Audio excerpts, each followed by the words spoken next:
kulan wacan saaxiibayaal meel walba aad joogtaan ku soo dhawaada wararka Soomaalida ee YouTube channelkeena Captain K qodobada wararka ku daawan doontaan waxa qayb ka ah madaxweyne Farmaajo oo badbaadiyay mustaqbalka siyaasadeed ee Mursal dagaal ka dhacay Hanjabada hoose iyo faahfaahin laga helayo Midowga Yurub oo war ka soo saaray xaaladda Soomaaliya intaasi waxay ahaayeen qodobada ugu doorkaroon ee wararka Soomaalida ee YouTube channelkeena Captain K fadlan daawada haddii ay tahay markii kugu horeysay subscribe dhagan baleelkana furo si aad u noqoto daawadaha u horeeya ee hela wararka iyo warbixinadeena like na saar si uu muuqaalkan dad badan u gaaro wixii fikradaha qaybta commentiga noogu reeb waad ku mahadsantihiin daawashada warkayaga aynu ku bilownay madaxweynaha muddaxileedkiisu dhamaaday ee Soomaaliya Maxamed Cabdullaahi Farmaajo ayaa badbaadiyay mustaqbalka siyaasadeed ee gudoomiyaha baarlamaanka waqtigu ka dhamaaday Maxamed Mursal Sheekh Cabdiraxmaan Maxamed Mursal oo tan iyo markii uu qabtay xilka gudoomiyaha baarlamaanka oo ahaa adeega dadban oo ka amar qaata Farmaajo ayaa halis u galay inuu kursigiisa ku waayo xurgufta siyaasadeed ee kala dhaxaysa madaxweynaha koonfur galbeed Cabdicasiis lafta gareen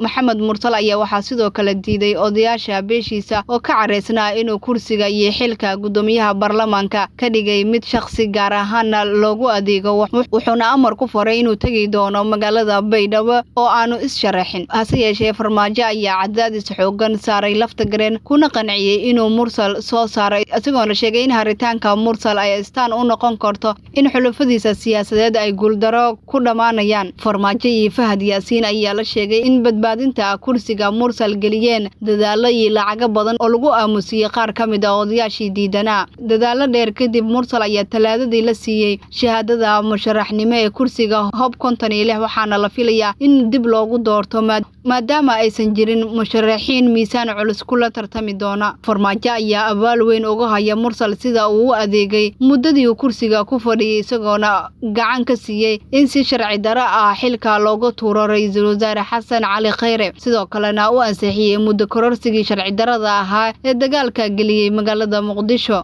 dhinaca kale dagaalkan oo u dhaxeeya ciidamada dowlad goboleedka Jubbaland iyo xubno ka tirsan ururka Al-Shabaab ayaa waxa uu ka dhacay deegaanada Yoonto iyo Cabdalla Biroole oo kamid ah deegaanada hoostaga magaalada Kismaayo xarunta gobolka Jubbada Hoose dagaalkan ayaa waxa uu yimid kadib markii xubno ka tirsan ururka Al-Shabaab ay weerar ku qaadeen saldhig ay ciidamada Jubbaland ee deegaanada Yoonto iyo Cabdalla Biroole waxaana halkaasi ka dhacay dagaal la isku adeegsaday hubka noocyadiisa kala duwan dadka deegaanada lagu dagaalamay ayaa waxa ay sheegeen inay maqlayeen dhawaqa rasaasta ay isku adeegsanayeen labada dhinac isla markaana uu jiro khasaare dagaalka ka soo gaaray dhinacyadii dagaalamayay saraakiisha ka tirsan ciidamada Jubbaland ayaa waxa ay sheegeen inay iska difaaceen weerarkii kaga yimid dhinaca ururka Al-Shabaab isla markaana dagaalka ay la galeen khasaare ku gaarsiiyeen xaaladda deegaanadii lagu dagaalamay ee Yoonto iyo Cabdalla Biroole ee gobolka Jubbada Hoose waxaana haatan ku sugan ciidamada dowlad goboleedka Jubbaland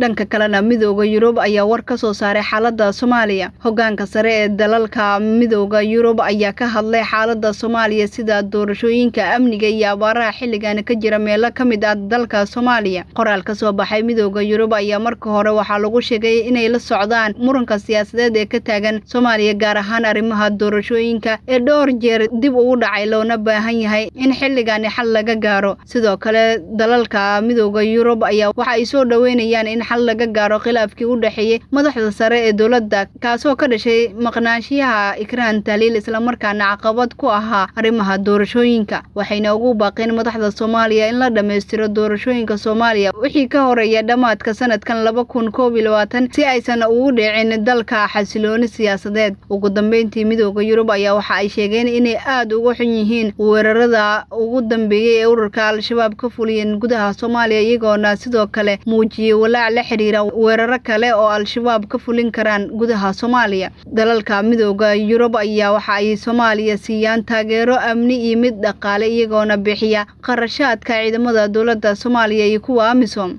dhanka kalena guddiga xalinta khilaafaadka ayaa fariin u diray musharaxiinta cabashada qaba guddiga xalinta khilaafaadka ayaa ugu baaqay musharaxiinta baarlamaanka in wixii tabasho ah ay qabaan ay soo gudbiyaan guddiga iyagoona guddiga ugu jawaabay eedeyn midowga musharaxiinta u jeediyeen guddiga doorashada taasoo ku saabsaneed in kuraasta la boobay gudoomiye ku-xigeenka guddiga xalinta khilaafaadka Maxamed Ibraahim Barre oo la hadlay warbaahinta ayaa tilmaamay in musharax kasta oo tabanaya cabasho ay u garnaqi doonaan oo aysan ogolaan doonin in muwaadin kasta aan la dunsiinin xuquuqda aasaasiga ah ee ku saabsan in wax la doorto ama uu doorto. warkan ka soo yeeray guddiga xalinta khilaafaadka doorashada ayaa ku soo aadaya xilli doorashooyinka ka socda gudaha Soomaaliya ay ka taagan tahay cabasho aad u fara badan. ugu dambeyntii diyaarado duqeyn ayaa ka fuliyay magaalada Makalla. duqeyn dhanka cirka ayaa ka dhacday magaalada Makalla ee gobolka Tigray halkaas oo ay ku sugan yihiin maleeshiyaad fara badan oo ka tirsan xoogga TPLF. diyaaradahan oo aan duuliyaha lahayn ee Itoobiya ayaa la sheegay inay duqeynta ka fuliyeen dhowr goobood oo ka tirsan Makalla. waxaa jira khasaare dhimasho iyo dhaawac oo ka dhashay duqeynta waxaana xoogga TPLF ay ku eedeynayaan ciidamada federaalka Itoobiya inay duqeyntan la beegsadeen dad rayid ah. guud ahaan waa naga intaa wararka Soomaalida YouTube channelkeena Captain K. tani warka xiga intaan ku kulmi doona saaxiibayaal sidaa ay nabadgelyo.